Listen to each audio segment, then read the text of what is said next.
we use it for just generation, right? Like in GANs, you're generating all these interesting pictures. Or you could say, I want to use it for a downstream task that involves prediction. So semi-supervised learning is one special case where it would be parts that are unlabeled and parts that are labeled. Okay, so we'll continue with the data issues today. I put a vague title because there are many subtopics I will cover here. And the plan is in the next class we will look at domain shift issues, the distributional shift issues, and then I think come back to some more data issues. So I believe we'll have 3 more lectures after this lecture in the coming week, and that'll be the last week of lectures. It's the course has gone by quickly, so we'll, I think, use the remaining time to focus as much as possible, I think, on data issues, domain adaptation issues, which I think are still mostly unaddressed, especially in the context of modern deep learning. So coming back to where we were last lectures, right? So we were focusing on active learning, and the idea is it's in this broader set of techniques to deal with data scarcity. So how we can do with less data and still get good accuracy has been the crux of this matter. And so before we jump to the next topic, I think one thing I want you to take away from the previous 2 lectures, right, to one aspect is uncertainty quantification. So this goes beyond just active learning, but more broadly, like, do models understand what kind of errors they're making? Right, so this is not just like training a model to have good accuracy. If they go wrong, do they know why they go wrong? Can we decompose the errors? Can we really understand what kind of errors they're making? And broadly, we discussed that there are 2 forms of errors, the aleatoric and the epistemic. And the epistemic one is the crucial one because that arises due to the specific model and specific data that's available, right? So if you have limited data, you're getting an error due to that. And your model should be able to tell that there is an error because I haven't seen enough data. And this, I think this is the plot you really should take away from those lectures, where the pink parts are this epistemic error, so there's less data available here, or rather no data here, and hence you have the uncertainty, which is epistemic, whereas the aleatoric is even in parts where you have lots of data, there is still uncertainty.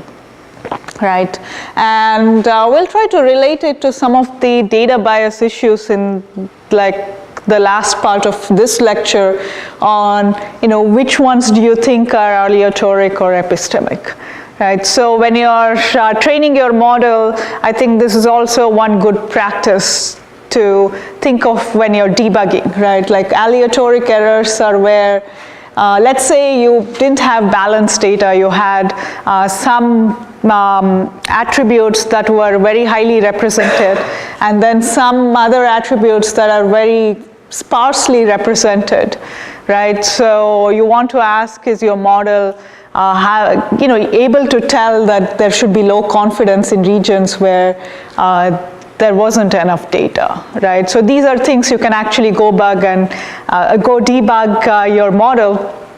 And but then you would need like additional data, right? You need data from these pink regions to figure out that is your model doing the right thing, right? Because it hasn't seen data of that form before.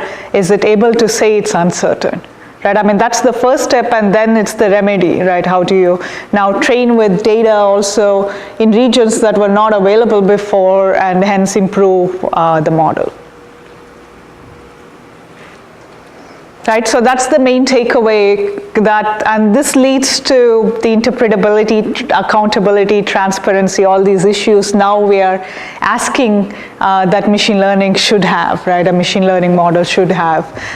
So if you've been following public discussions about this, when machine learning gets deployed in the real world, these are issues that become much more important, right? It's not just sufficient to have a reasonable accuracy on a model anymore, because these are now being deployed in the real world. And towards the last part of the lecture, we will come back to these issues, right? How do the errors impact humanity, impact society, right? And how do we ensure transparency? Can the models kind of tell us how it's making a decision? These are all still very much, issues. We don't have a complete answer. But the source of all that can be traced back to uncertainty quantification, right?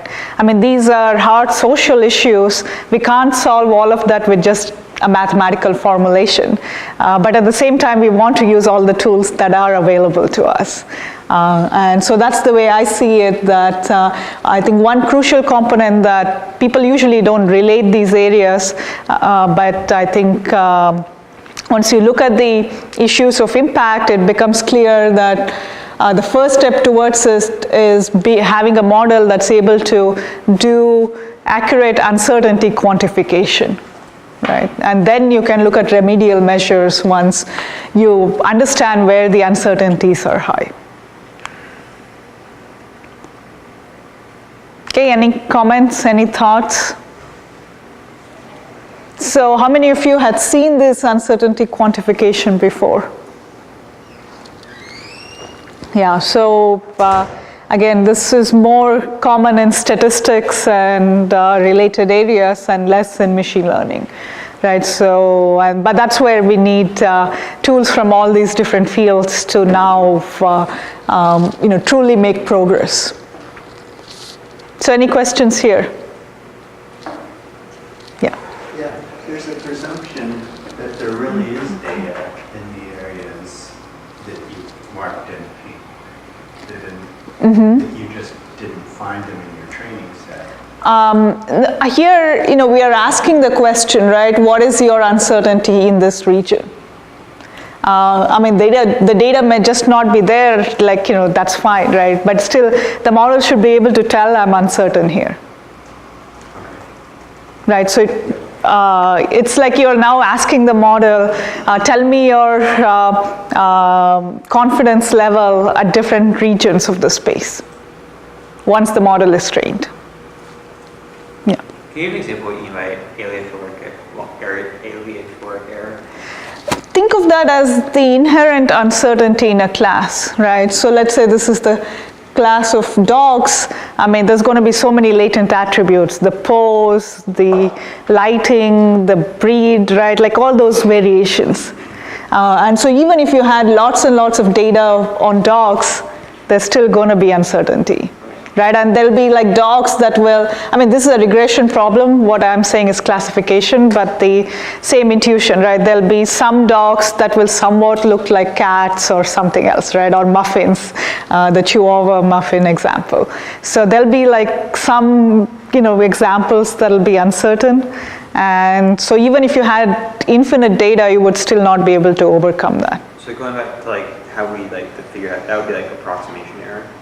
So that would be like the Oracle and the best possible. No, these are still variants, right? So this is nothing to do with the function class. So this is the inherent, so think of it, there was the noise variance and then there was the estimation variance, right? So this is like the noise variance. There is inherent noise in the process. And so you cannot overcome that. So that's a good point. Again, different literatures use, for similar quantities, use different names. Right, so think of this as, if you recall that linear regression breakdown of errors we did, the noise variance was the inherent variance, right? So even if you got the best estimator, which was the base optimal estimator, you would still have this variance. Right, so, and I guess, Right, so even with infinite data, right, so that was the variance.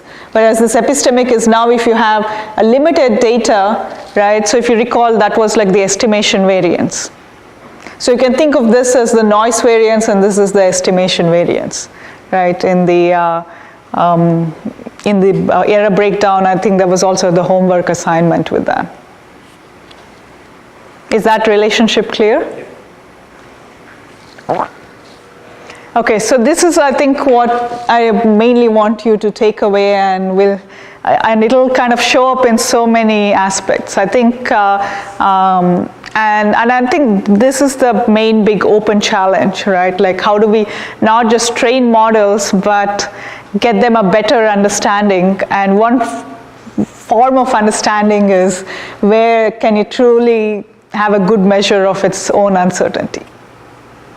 Right, so that's the bigger picture. And then we went into frequentist versus Bayesian, and the argument was that the Bayesian model, if you can get to a good estimation of the posterior, can be much better in incorporating this epistemic errors. Right, so in general, again, you could do tricks even in the frequentist domain, but the Bayesian one is a more convenient way if you can scale up those models, right? Because the intuition is this prior distribution that just has uncertainty, in different parts of the space, right? There's some base level of uncertainty, and now given data, in parts where there is more data, right, you will have less dependence on the prior, because now you're going by your likelihood, right? Whereas in parts where there is not enough data, the prior distribution, if modeled correctly, will still give you some uncertainty, right? Like, so it's not going to be highly confident in those regions. And so that's the intuition for Bayesian models, right? It indeed depends on the prior, and that's why we tend to use a simple prior like this Gaussian prior with some fixed variance. So what that ensures is there's at least that level of uncertainty in these regions, right? You can't end up getting very high confidence if you have now a prior distribution everywhere. On the other hand, if you collect lots of data here, that confidence can now improve beyond the base, beyond the variance of the prior. Right, so that's the intuition. Okay, and then we went into the variational approximation, bit of math, but the main, again, intuition was now the game is really to make this computationally feasible, right? I mean, not even efficient, just even a realistic one that we can do in moderate-sized models. And the argument was if you're trying to do the full posterior, that's almost never possible, right? So it's going to be very high dimensional, you just cannot sample this efficiently. And so instead you approximate it with another distribution, and you further exchange the expectation and the minimization, because now you can do local steps and make this much more efficient. So any questions here?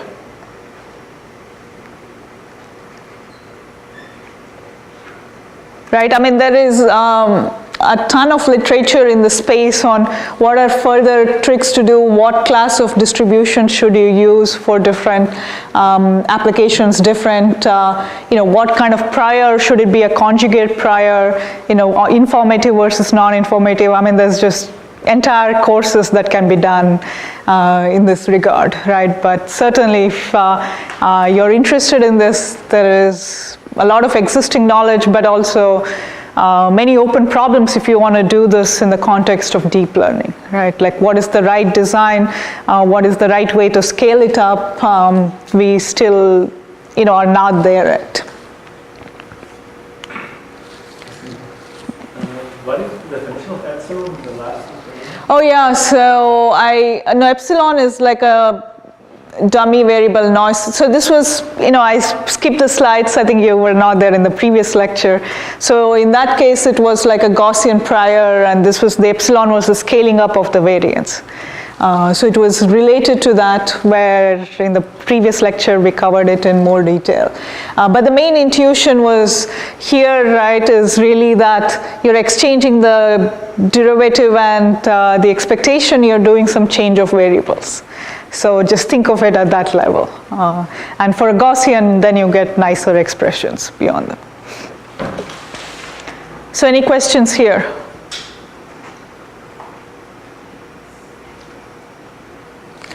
Right, so concluding that part, I think, so I wanted to clarify a few things, I guess.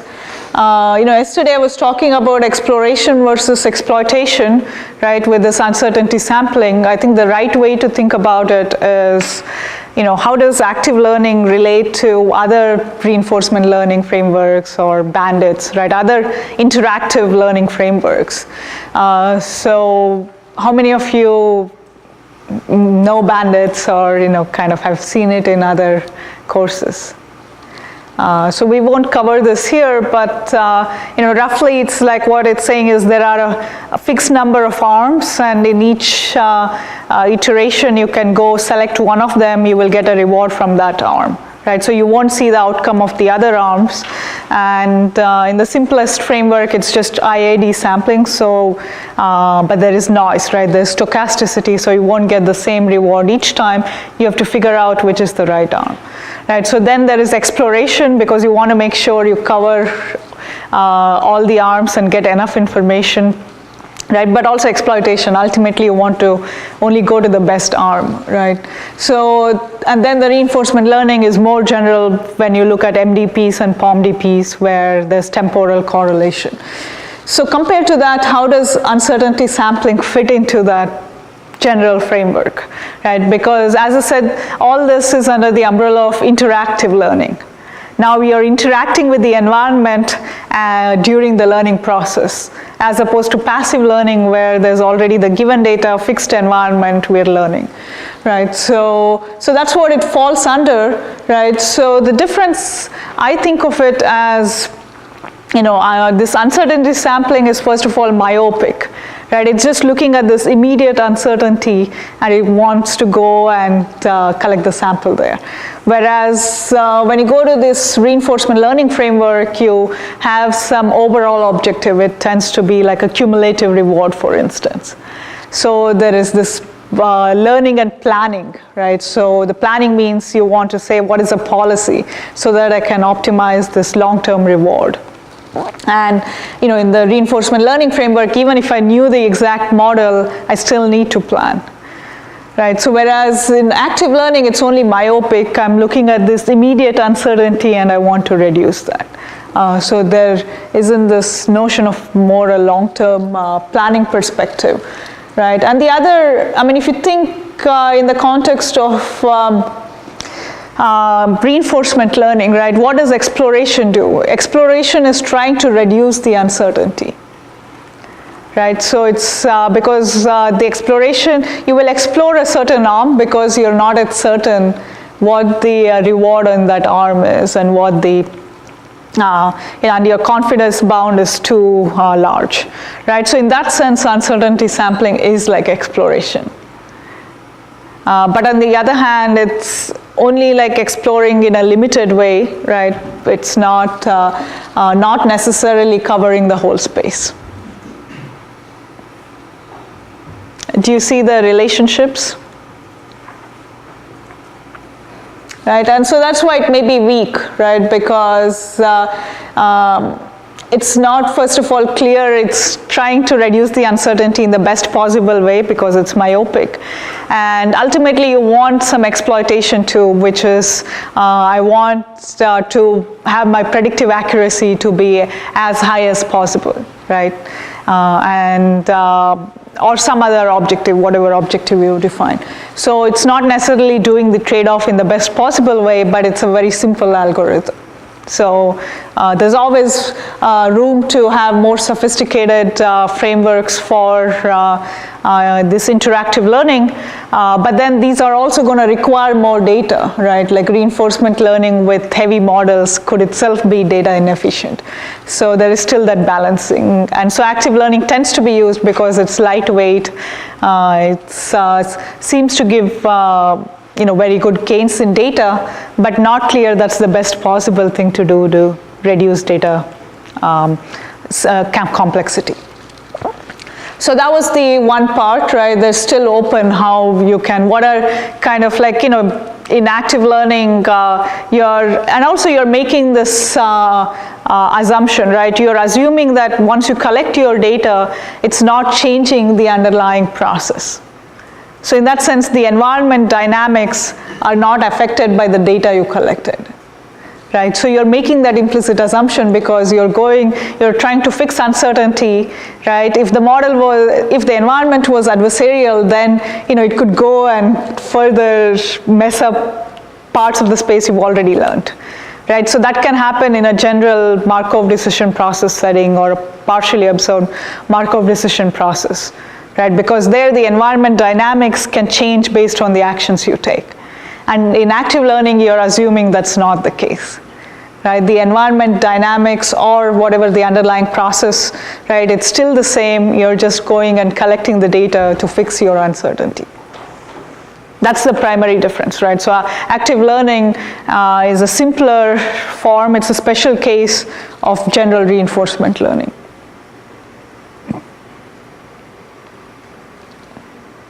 Any questions here?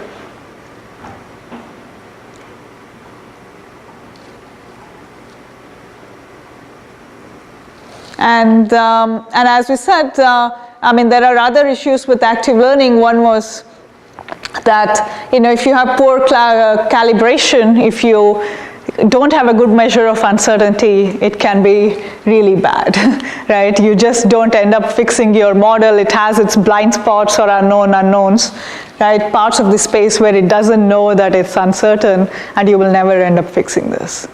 So unless you have good uncertainty quantification, you shouldn't be doing active learning, right? Because you may only end up overfitting to parts of the space and miss whole other parts of the space where there is epistemic errors, and you're not able to detect that.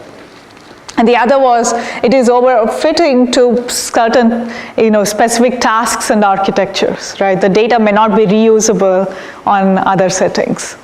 So that's another consideration when you're deciding if you should do active learning.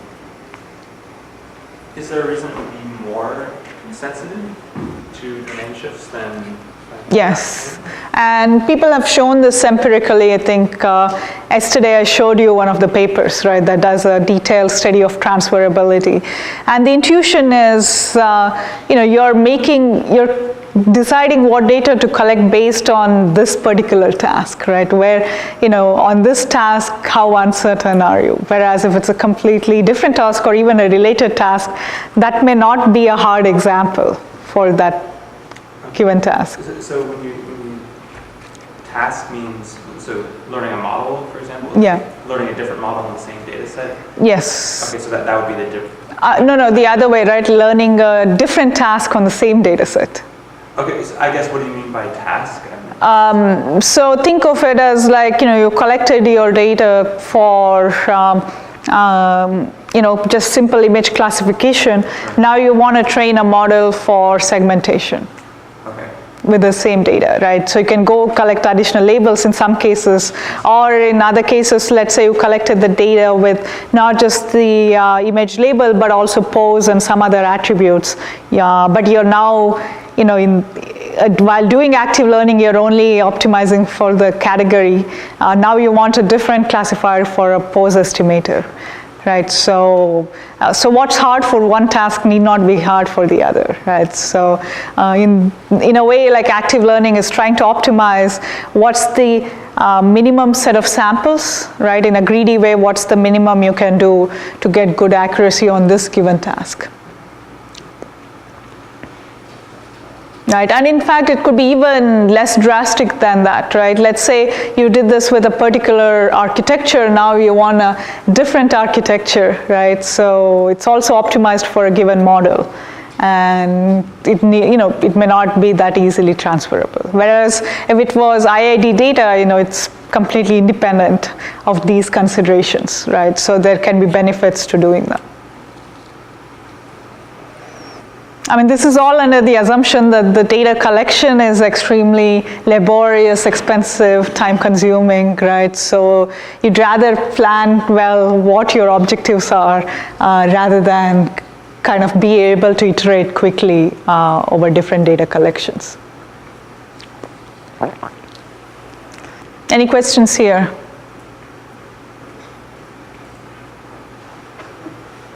Or comments? I guess I asked in the previous class if people have tried using active learning in your own research, or if not, I think, I also mentioned at Caltech there are so many groups in other scientific areas, really looking to using active learning, right? So I guess if you're not aware of AI for Science office hours, there exists one. I don't know how many of you are aware of that. The AI for Science office hours. How many are aware? Yeah, so I encourage you to volunteer your time, attend that. Yuxing and Angie, the postdocs, they are coordinating it. So you'll get a lot of people who would be interested in general in machine learning, but I think active learning especially is a very much in-demand technique for many scientific problems. Okay, so moving on now. We looked at the data annotation issue in the previous lecture. Again, I'm kind of reiterating it because I think the last part of generalization error, I wanted to dig a bit deeper and give some more intuitions. So the main takeaway was, right, you shouldn't hide the data annotation process from the machine learning model. Try to get as much information as possible when you're collecting the data, annotating the data, and try to see how to expose that to the model in an intelligent way, right? So the issues of label noise, you could try to incorporate it in a much better way. And if you're doing majority vote, that really defeats that purpose, right? Because it's filtering out and hiding the information of how different annotators disagreed on various samples. And so now the question is, suppose I want to train now a model to also say what is the quality of annotation of different annotators, right? How likely are they to get confused on different samples? And that was this quality, right? So if it's binary classification, it's just the error. Like what's the probability an annotator makes an error? If it's multi-class, then you have the confusion matrix, right? What's the probability this annotator will confuse class A with class B and so on. So this is something you can try to maintain your estimation, right? But then do it in the loop with training the machine learning model. So now you're kind of tying the annotation process and analyzing its quality with the machine learning model training, right? They're both coupled. And so how do you use this information of annotator quality, right? I mean, if you had the true weights, right? The weights are the posterior distribution of saying what the label would be from this annotator. Right, I mean that's the kind of the full information, and if it's the setting of this confusion matrix, it's really saying how likely is this annotator gonna label this as one of these different classes, right? So you can use those weights when you're training your loss function, right? And that's intuitive. In the binary classification, it's easy to see. You would like, if an annotator labels, all these annotators label a sample, you would downweight these annotator and upweight that, right? So you would just put the labels of this annotator with 0.3, whereas you would multiply that with 0.7. And that makes sense. You're giving more weight to the more accurate annotator.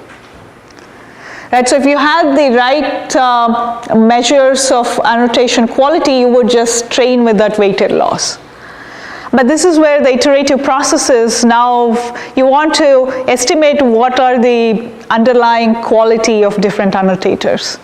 And this is where you would use your current machine learning model to try to infer the ground truth, right? Because you don't know what the ground truth is. You only have the noisy labels that you're feeding to the model. So this is where you would use the trained model to ask what it thinks the ground truth is.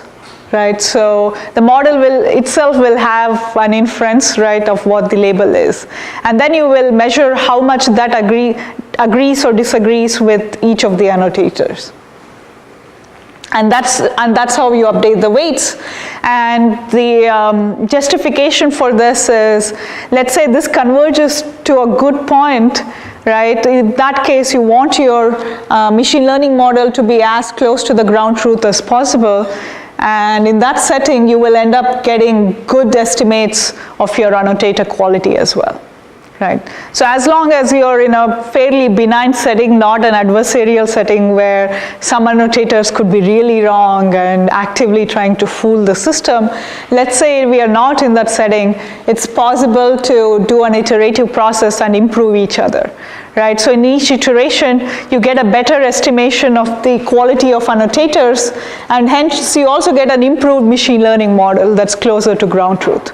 So they help each other get better over iterations. And as an intuition, you should start at a good initialization, right? Only then you can hope this improvement will occur. And in the next slide, that's what the theory says, right? What are those conditions under which this would work well? Any questions here? I mean, this is a much more general philosophy, right? It need not be just the annotator quality.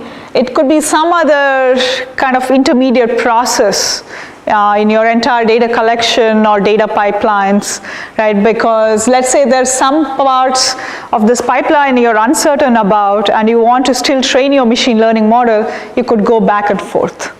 Right, so the philosophy is general, it doesn't just limit to annotator quality. Right, I mean, this is really like a bootstrapping process, right? Because you're kind of training your machine learning model, using that to infer something hidden, and then updating it back again. So this is quite standard in a lot of settings, especially the bootstrap, right? But you can now do that in the context of learning the annotator quality. Right, and the theory, I wanted to kind of just spend a few more minutes. I think this is, for details, certainly refer to the paper, but the interesting thing was, and perhaps surprising in the first glance, is that if you had a fixed budget of annotations, right, the total number of annotations across all samples is fixed, should I allocate more annotators to fewer samples, or should I just go ahead and label more? Right. And the intuition is people try to allocate a lot of annotators for one sample, right? Because they really focus on getting a very good quality training data.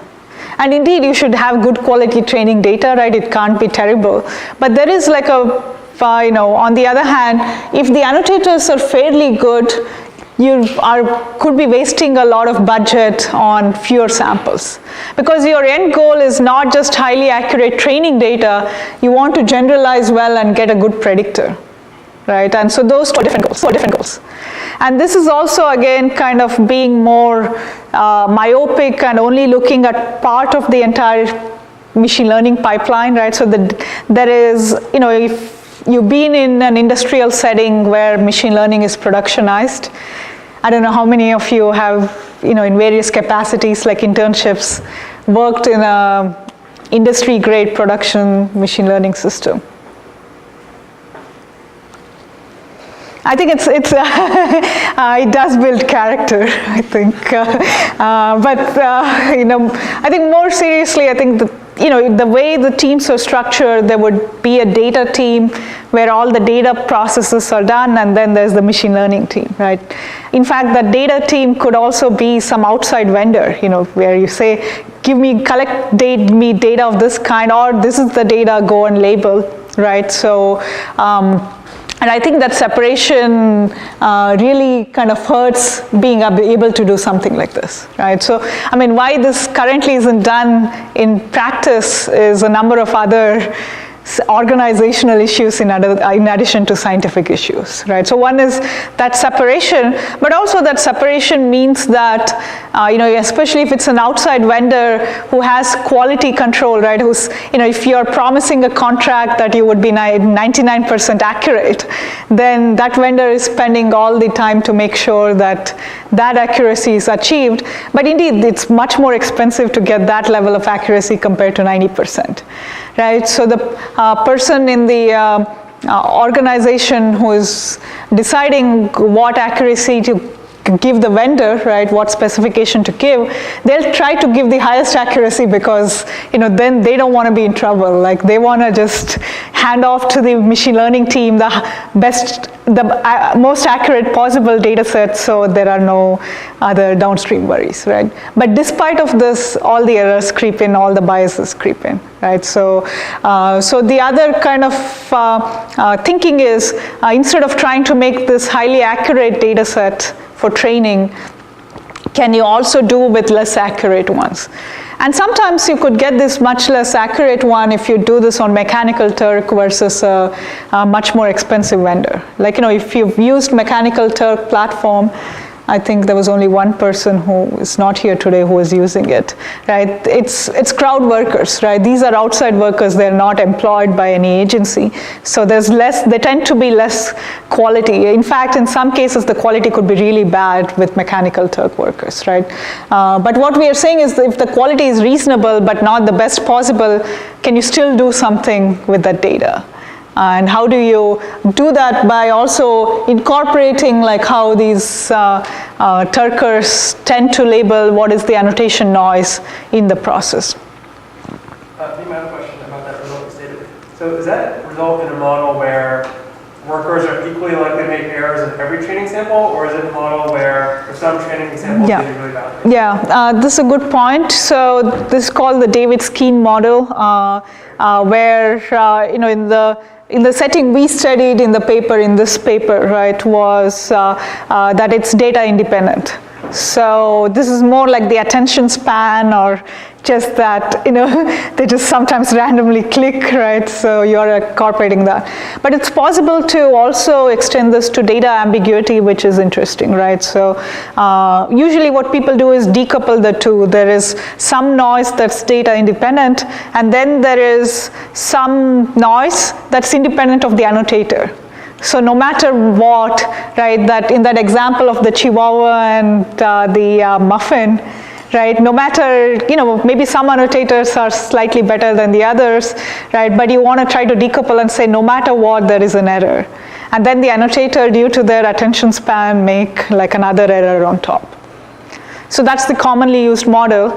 And in the paper, we only looked at the data independent error, but it's, in principle, you can extend it to also the other ambiguity, as long as the two are decoupled, right? The hardest is when you don't know the model of how on each sample an annotator will make an error, right? I mean, that's too high dimensional, because now if you just try to learn parameters on each sample basis for each annotator, that's just not possible, right? So you have to try to have a summary of like how in a global scale annotators are likely to make errors.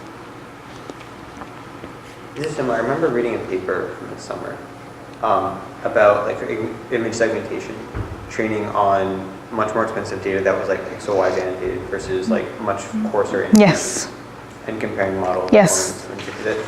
It's slightly different because you're not looking at Right. like, the way you're toggling the expensiveness of data is different. But is that kind of a similar idea? Indeed, that's again an area that people are looking a lot into. It's called weak supervision.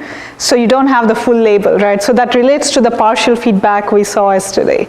right? It's the same philosophy that you don't have the complete answer, you have partial answers. And then you need a model to say what is the cost of getting these different levels of answer, right? And so if you can have that, then you can also incorporate that into active learning.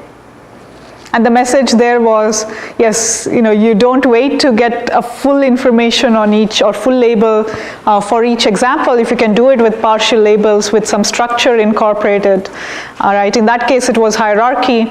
In the case of segmentation, it could be like, some kind of like a coarse like boundary, or, you're kind of like not doing the fine pixel level one, but you have some coarse level sets of labels, right? So you could have those, and how do you train then and then refine it, right? So this is also called fine-grained annotation or fine-grained labeling, because you're going from coarse to fine.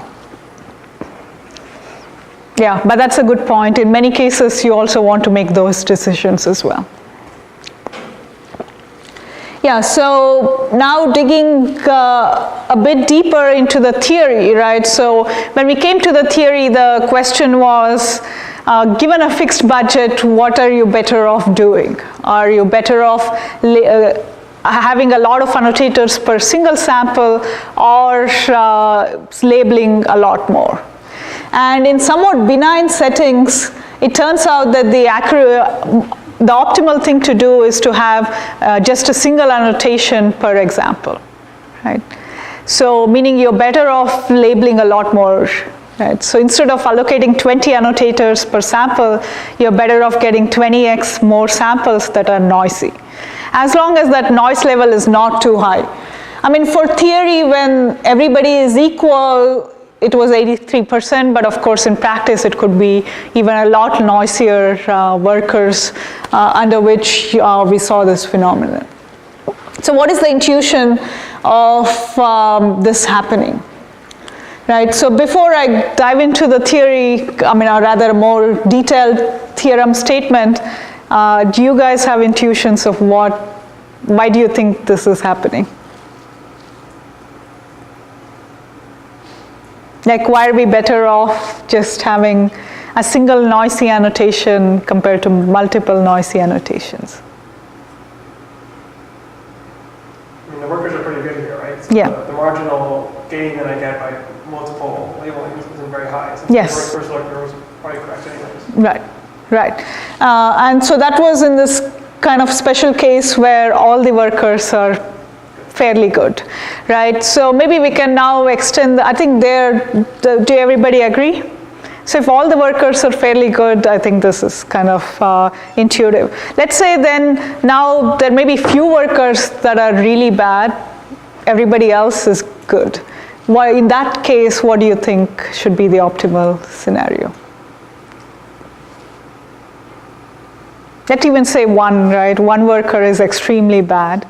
But still in a probabilistic way, not in an adversarial way, right? So,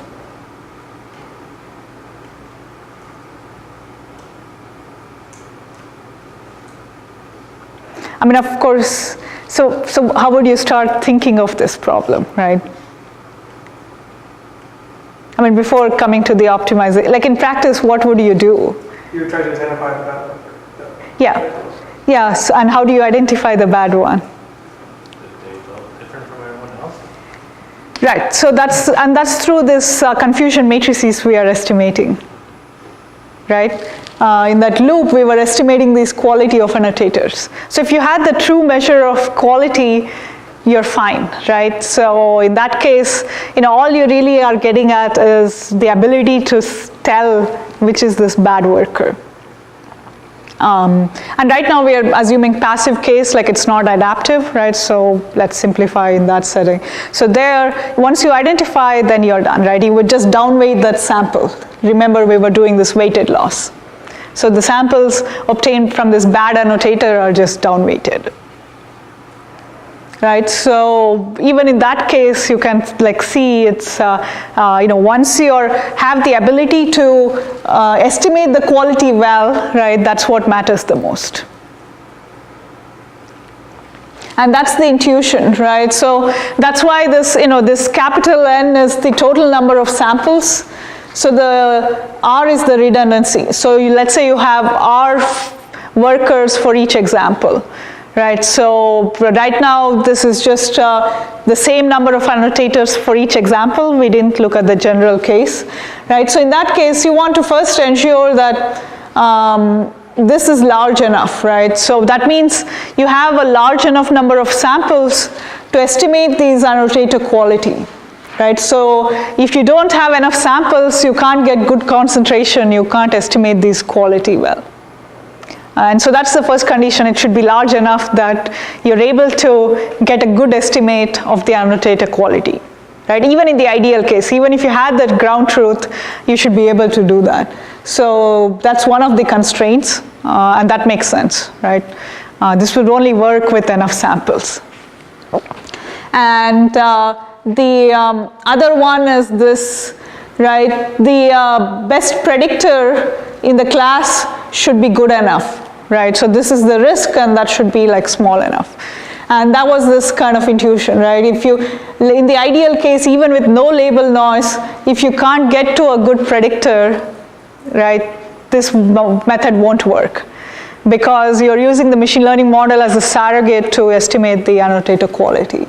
And so this is the more kind of technical version of that statement. And in our setting, we just like looked at 2 iterations. That is, first train a machine learning model, assume everybody is accurate, then go back, estimate the weights, and do the weighted loss minimization. Right, so in the sense it's like a sufficient condition, right? There could be a much bigger set where this method would work, but that's always the issue with these kind of convergence results. You can, the conditions you tend to impose will be more stringent than what you observe in practice. This annotator noise, does it have mean 0 or mean on the correct label, or like what if there's some annotators who are like kind of biased and tend to bias their yeah, so you can look at this. I mean, in this case it was just categorical what we saw, right? So there it's just the confusion matrix. Yeah. So in binary classification it's just the probability of making an error. Okay. Right, so it's some fixed probability. Whereas in more complex annotation tasks you may have multiple forms of error. Right, so in this case it was just this, it's just a coin flip. And yeah, so that's the idea, that you have the annotators being fairly accurate, the model being fairly accurate, the best possible model being fairly accurate, and large enough number of samples so you can estimate your quality of the weights, right, which are the quality of annotators well. That's when the excess risk bound will look like this. Right, so why I wrote this down was, if you recall just the standard excess risk bound in terms of VC dimension, right? Like what's missing is this quantity outside, this R and this like beta epsilon. I didn't specify that, I'll come to that in a minute, right? But this is like the new quantity, otherwise this is the standard, right? So what you can kind of intuitively see is there's like almost like a multiplicative effect on the excess risk. Due to the annotation process and the noise associated with this. And so think of this beta epsilon as a measure of the error of the annotators, right? So, or rather so if the annotators are making lots of errors, right, so the excess risk bound should be larger. Right, so think of it as being proportional, having like a function that measures how accurate the annotators are. And that makes sense. Even if you fix R, you fix some redundancy in your annotation process, the more erroneous they are, your bound will get bigger, right, because this is the excess risk bound. So in your definition, K of n is n times R? Yes, this is the total number of samples. So now you can decide if your redundancy is 1, right, that means you have a lot more fresh samples. So if I plug in down to the bound, is R just vanishing? Does it just cancel out the R? No, but our assumption is we're going to fix capital N, right? So then the optimal thing to do is to set R to 1. Oh, I see. And okay, and is So beta epsilon is just dependent on the quality of annotators. Okay, so It's fixed. It's independent of that. Okay. So think of it as a function that would be, if the annotators are more erroneous, this, like overall, this bound will be bigger. right. That's what it's measuring. Right, and the intuition is like, like you're better off setting this redundancy to 1, right, meaning just a single annotator for each example, because now, you kind of recover the standard VC bounds, right? You would still have this 1 over square root capital and dependence.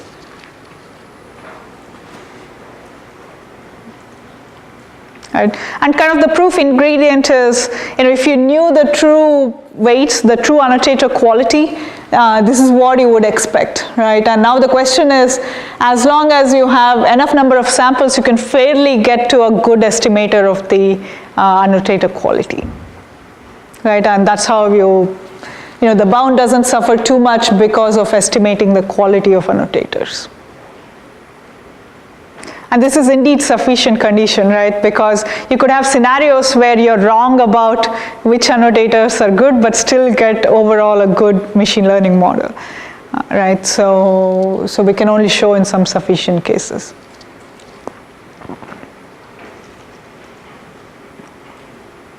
Any questions here? Right, so the main proof ingredient was, as I said, like, look at these classical VC bounds, right? This the excess risk for the excess risk, and then to say, now if I don't know the true annotation quality, right? There's going to be a perturbation. How can I bound that perturbation, and what is the impact it has on the resulting excess risk bound? And you could use this principle even in many other cases, right? Because if there's, let's say, some other noise process that's affecting how you train your machine learning model. So in this case, what we said was, we're going to do a weighted loss minimization, but I don't know these true weights, right? If I knew these true weights, I would get a good generalization bound, but now I'm going to try to estimate it and what impact it has. Any questions here?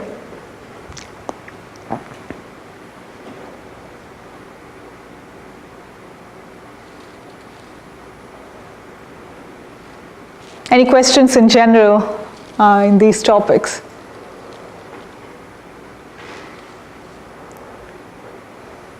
So we'll now move on. I know I took more time for this, but I think these are important topics and not usually things you would have seen in other courses, so that's why I took my time, right? And indeed, there are many open problems, right? But we already discussed this, so I will just move on.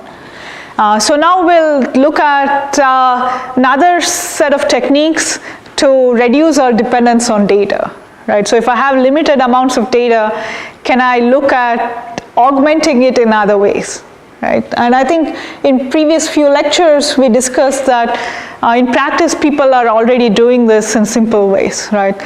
If you want to train any computer vision model with deep learning, you should certainly use some simple augmentation techniques. So these are already available in TensorFlow or PyTorch packages. You should, it's better to understand them, but at the very least, make sure it's there when you try to train the model, right? So without them, the generalization tends to be much poorer. And that's intuitive because, if it's not going to be shown these simple perturbations, right? These are fairly random perturbations, not adversarial perturbations like we looked in the previous classes, right? It should be at least able to be robust to these random perturbations, right? So that's a simple form of data augmentation, right? And it costs almost nothing other than some compute cycles, right? So now instead of one examples, maybe it's some multiplicative factor of how many perturbations you do and use the sample again to train. But what does it mean to have more sophisticated mechanisms? Like, what do you think could be ways you can augment a purely data-driven deep learning model, let's say a black box deep learning standard model, now I want to augment this existing data. What are some other approaches you could think of? If you construct a generative model of the data, then you could generate these samples. Yes. And that relates to, I think, the question in the beginning, right? Like, why should I not also think about what is the underlying structure? If it's something like simple like clustering, maybe I could even try to do cluster-specific like variations of my predictor, right? So that's a simple version of the more general principle of what the generative process, what impact it has on prediction. I don't think I'll be able to cover it in this course, but that's where Isong will hopefully do that in his entire course on generative models.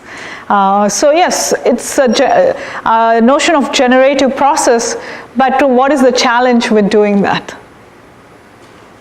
I'm not sure if you're generating the right ones. Yeah, so the model of generation, right? Like, like how are natural images generated?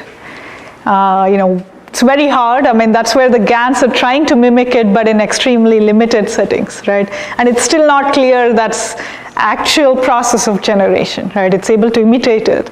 So trying to recover what's an actual process of generation is very hard, right? And so yes, for computer vision, speech, text, anything that's naturally occurring or has so many variations is going to be hard, right? So one question now is, can we do it in more well-defined settings, right? So we can't do it for very general settings, at least as it, right? So we're getting better with generative models. But let's say in settings where we already know something about the generative process, right? And in structured cases, it could be as simple as rules that you impose, right? And this goes back to more classical AI. Like, if you were studying AI like 40 years ago or 50 years ago, right? Like the course would be completely different, of course.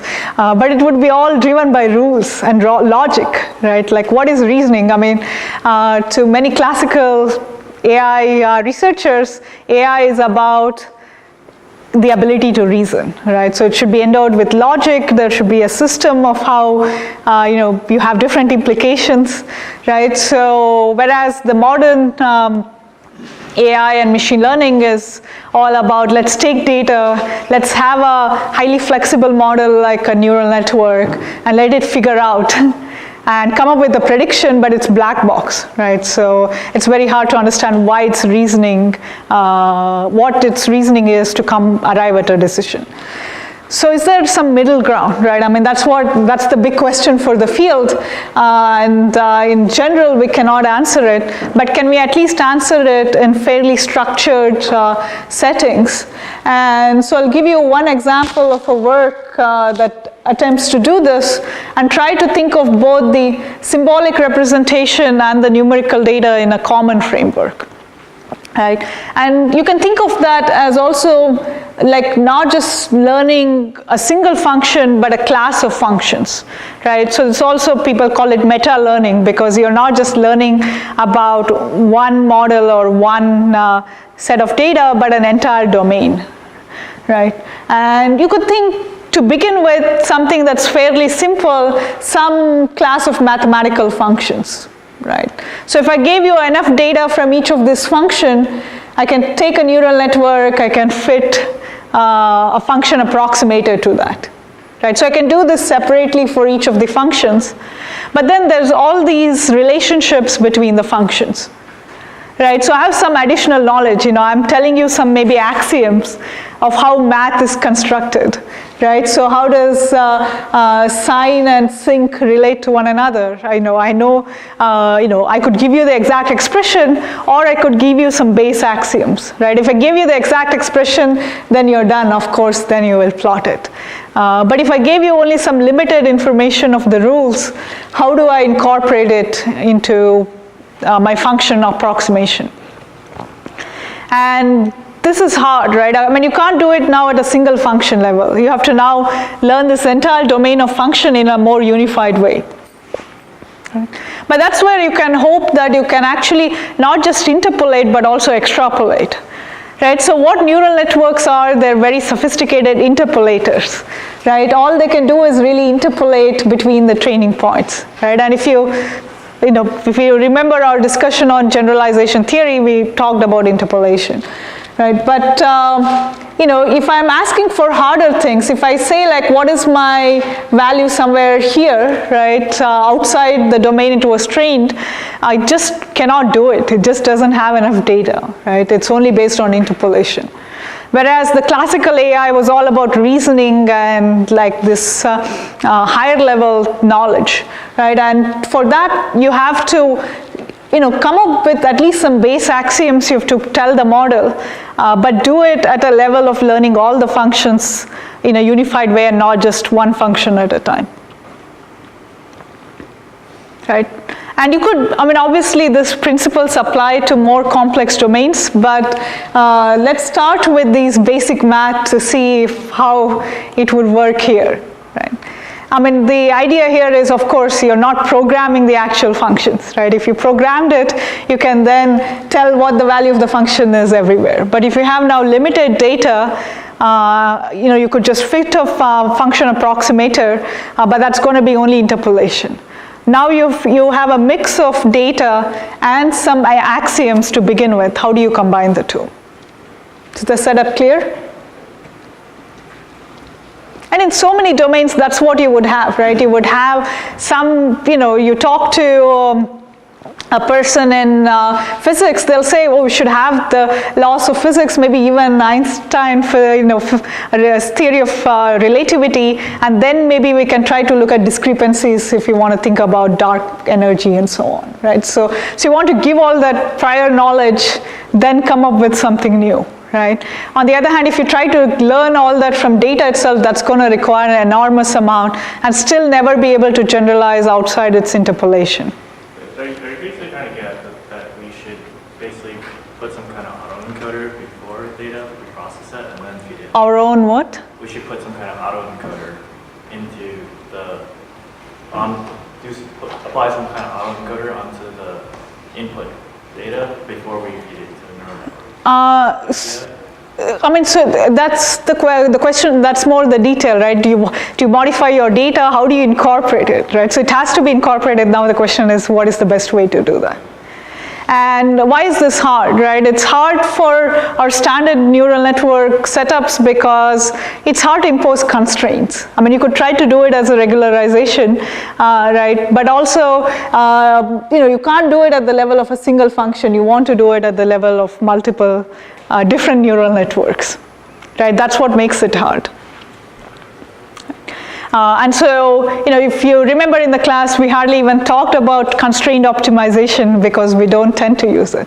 But if you're now putting these constraints, right, then you want to ask what is the best way to do. Right, so, and this is where, what is the general principle here, right? So you don't want different neural networks for each different function, because that means they're not sharing all this knowledge, right? So you want, especially if these functions are going to be complex, right? So for instance, the sinc function is made up of sine, you're dividing by x, right? If I remember, that's sinc, right? So you're kind of composing simple functions to construct your actual function, right? And that again goes back to classical AI, right? Composability is a key feature. And modularity, you start with simple things, you build complex things. And not just classical AI, almost any other field. You go to control systems, you're not going to build a big aircraft just on one big monolithic structure, right? Each parts have their own error curves, right? Own guarantees, own kind of domains of operation, right? And then they compose all together. And that's a big open problem in machine learning today, right? If I have these now different parts with guarantees, how do I compose them together and have a system level generalization guarantee, right? So these are all open questions, but it's clear we need some form of modularity. And in this context of mathematical expressions, that can be a tree, right? Because you can think of like writing like a math equation as a form of like operation on the tree. So, but more generally, it could be much more complex graphs or even hypergraphs, right? So some kind of structure needs to be imposed and it should be modular. Like you should use the same parts of the network on different examples based on what function you're feeding there, right? So, and that's this paper, right? If you want the details. I don't know why it's kind of doing that for each transition. But yeah, I mean, once you have, like how would you evaluate that this model is good, right? And so that's the other thing. If you're doing standard supervised learning, there's just one task. Accuracy is the only one measure you're optimizing on, right? And this is wrong. If you want true understanding and generalization, right, strong generalization, it has to be good at multiple tasks. Right? I mean, it should be able to do symbolic reasoning as well as numerical evaluation, right? Like, and I mean, these are some examples of symbolic evaluation. So it should be able to do multiple things, right? Not just one thing. I mean, that's what true understanding means, right? So, and so how is it able to then accomplish multiple tasks, right? Symbolic tasks are like, completing equations or verifying them. Numerical tasks could be just evaluating functions, right, or evaluating equations. So how do we do all these things together, right? And that's I think it all starts with this representation, right? So where classical AI failed was, saying what the representation is. Because once you have the concepts, you can then reason about them. But getting to those concepts is hard. Right, and that's where the question is, how do I think of continuous representations to represent all these operations? And also represent numbers, right? So I want one framework to do both efficiently. And the intuition here is now, the symbolic expression, as I said, you can picture this as a tree. Right, because it starts now with some symbols in the bottom, and then you feed it to a function, then you compose that function, right? You're like doing various operations, and you're propagating up the tree. So is this clear? So you can represent an equation through the symbolic tree. Right. And you can also evaluate functions through a tree, right? Because that's also a special case of an expression. But the question is, suppose I also want to represent numbers in a hierarchical way, right? Because I don't want to just look at what happens to the evaluation at different locations in a black box way, but understand how the numbers themselves are represented. I could do like a decimal encoding. And the thing is, so now each example is going to be a different tree, right? So it's coming actually from a different, it's giving you a different knowledge or a different information, right? So it could be some symbolic knowledge, like what, equations are true. It could be evaluating functions, or it could be even like saying how the numbers are made up in a decimal system. Right, so that's the other kind of high-level picture here, that you want to have a common representation but give different kinds of information in your learning. Right. And so what's common here, right? What ties together is these operations are common across all these different systems. Right? When you say power, it'll be the same power everywhere. The multiplication is the same. And remember here, we are not programming it. This is what we wanted to learn, right? From data and from these kind of symbolic rules. So what we can say is, let's put now a neural network here, right? So it's like the same neural network weights for power no matter in which example it occurs. So this is the modular part, because now for each example, you're composing your big neural network with parts that are shared across examples, right? I mean, that's the, again, high-level takeaway. It's not just one fixed neural network. You're changing your model based on the example. And in this case, it's, simple tree. In other cases, it could be more complex. So do you I would give an equation that would specify a tree, and then like specify the inputs, and then I would just like plug in the neural nets I had learned for each element of that Yeah. tree, and get the output. So like conceivably, like cosine would be something that like outputs like a real value number. Equals 1 would be a network that just like Yeah. comes the sigmoid. Okay. And so kind of how you design each one is a detail, right? But the idea is this one network that's specializing on a certain operation, and also more importantly having a representation of that operation in some continuous space, right? So this goes back to like the word embedding kind of notions. You're now embedding these operations in a representational space. How does the training error kind of flow backwards in this kind of tree, or you don't do it? Yeah, so we're gonna, I mean, that is an issue, right? So if the tree gets very big, the errors will propagate. And so we again don't have good answers, right? I mean, if we did, then we would be able to do extremely challenging reasoning tasks. That's the big open problem, actually. Because the construction, the way it is, right, in a deeper tree tends to propagate errors. How do we make it robust? I mean, there are some, I'll come to that in the end. There are some ways you can try to fix, but that's the big open problem. Is the strategy of this more kind of like AutoBoost, where you try to have many trees, but they're all about the same structure? I mean, this is more, I guess, not directly related there, right? Because there it's still a fixed supervised learning problem you're solving. So think of this as meta-learning. You're not solving just one objective function or one particular function fitting, right? It's now you're learning a domain of different functions, but also different objectives.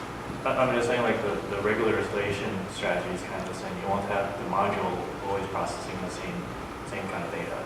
Is that the idea? True. It's kind of trying to specialize, right? And I guess in this case, it's also modular, like you're having this, exactly.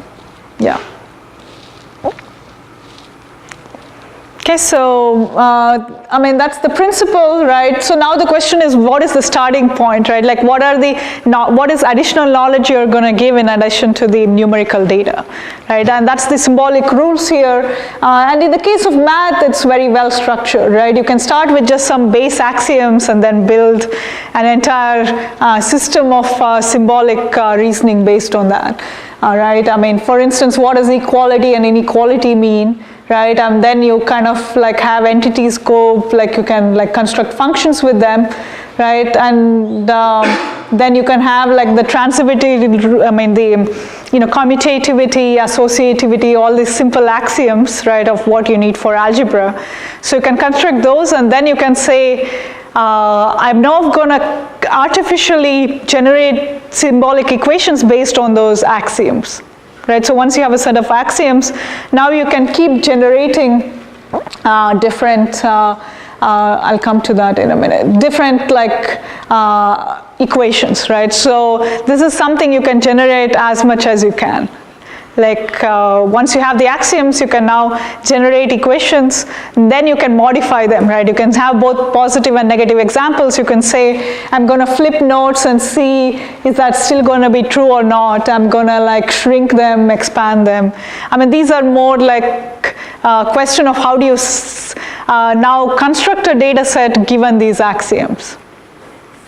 Because we have now a way to build positive and negative examples based on those axioms. Any questions here? Right, so this is the notion of data augmentation, right? Because there's the numerical data, let's say that's fixed, but in addition, now I can generate additional data. And in this case, it's in a symbolic form, and it's building on those base axioms. Right, so this is the form of data augmentation you can do.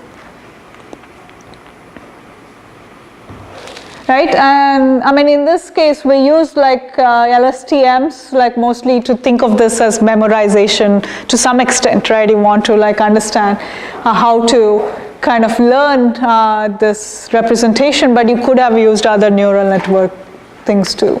So that's more a detail, but the important thing is this, right? There is now an embedding right? That's kind of like, it's representing in this vector space what the set of operations were, right? So every time you compose new set of operations, there is now a transformation of that vector. And so that's the idea. Now it's in this continuous space. I can do differentiation. I can, maintain this. I can train this efficiently. Right? I mean, that's almost like kind of the high level, the best thing that has happened with neural networks and deep learning. Right now, you can do differentiation, whereas classical AI was all discrete and not differentiable. And so, what is that nice middle ground where you can bring the best of both the worlds? Unless that's just LSTM, I don't know if I get that part. I mean, think of it, it could have very well been other models too, right? The main requirement is we need a way to transform our input vector, right? So in this case, the LSTMs, because these are also tend to be like, data that's like related either temporally or spatially, right? So you want to incorporate that effect, so we use this. But that's a detail. I don't think that's really crucial. Right, so I will not, so I'll just come to the takeaway here. The main thing is, right, so if it incorporated both the symbolic information and the numerical data, then you get much better results. And especially for extrapolation, the extrapolation is you're now asking it to do harder examples. So let's say you train up to tree depth 4, you ask it to test on tree depth 5, right? And this is not the standard generalization setup, but this is what like true reasoning means, right? You understand the rules, you should be able to solve equation of any depth.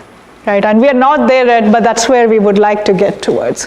And that also is the other kind of, I think, high-level idea. Can you measure the performance of a model by also on harder tasks, right? Like have a way to measure the complexity of the task. And in the case of equations, it was a tree, so that was easy to do, right? In general, that's hard. But yeah, so that's the main takeaway, right? So that combining like helps it in much better generalization and also able to do multiple tasks at the same time, right? So it's kind of like using all this representational power to solve multiple different objectives at the same time. So I think I'll stop here, right? But the big open problem is really how to scale this up, right? To do it on very large trees or even moderate trees and not propagate errors. So how does it still be robust to understanding like these compositions, right, across a long tree? And the other, I think, important thing is, what if some rules are wrong? Right? I mean, here we assume there are these base axioms, we'll construct all these expressions based on that, right? But sometimes you're wrong. I mean, the domain expert says, I believe like this chemical molecule has this impact. Maybe that's not true, right? So you should allow for ways to also detect that depending on the application. And the other is, can you infer new rules, right? So here we're only completing equations or verifying them, but you could say that there's now this entirely new axiom and new rule that I discovered that wasn't there in my existing set, right? So these are all, I think, going to be very useful in just broad set of applications, especially for scientific applications, because you want reasoning, you want to think of causality, you want to be able to generalize beyond just the training set to harder settings, right? So, but yeah, this is, I think, still very much nascent and lots of interesting problems here. Great, all right, thanks for today. I'll see you next week.